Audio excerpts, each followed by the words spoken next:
Era una partita molto delicata, soprattutto per noi, perché insomma a 2 partite alla fine avevamo la possibilità di poterci salvare anche direttamente. Ne è uscito fuori un pareggio, magari una partita anche poco spettacolare, ma alla fine è stato anche importante non perdere, anche per l'umore dei ragazzi, perché poi siamo rimasti anche in 10 uomini,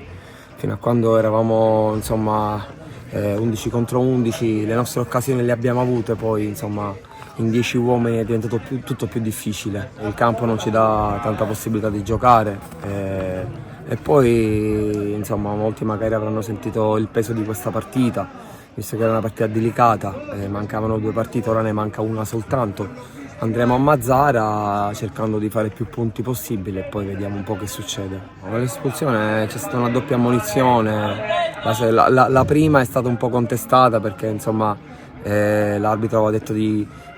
fare entrare il giocatore, quindi è entrato, anzi sono entrati entrambi, quindi insomma c'è stato un malinteso. Nella seconda è stata una doppia ammonizione perché ha trattenuto la maglia, quindi ci sta tutto. È una partita decisiva, andremo lì a giocarcela consapevoli che insomma intanto faremo i playout in casa se dovesse accadere, quindi andremo lì a giocarci le nostre carte e poi vediamo anche quello che succede agli altri campi.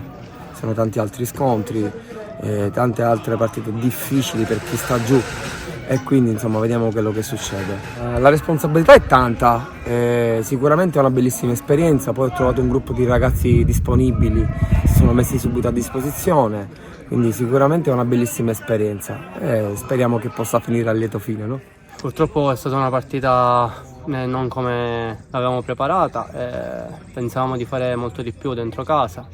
però per tanti motivi che poi vedremo martedì dentro lo spogliatoio non è avvenuto, siamo dispiaciuti, però ancora abbiamo una speranza di domenica e speriamo di raggiungere anche noi la meritata salvezza, perché ce lo meritiamo. Giocare in 10 per penso 30 minuti circa non è mai facile,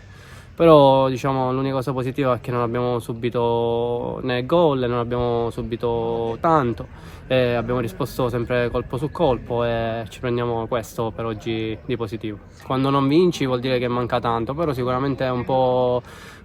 più di fortuna, magari in qualche episodio poteva sicuramente averla meglio.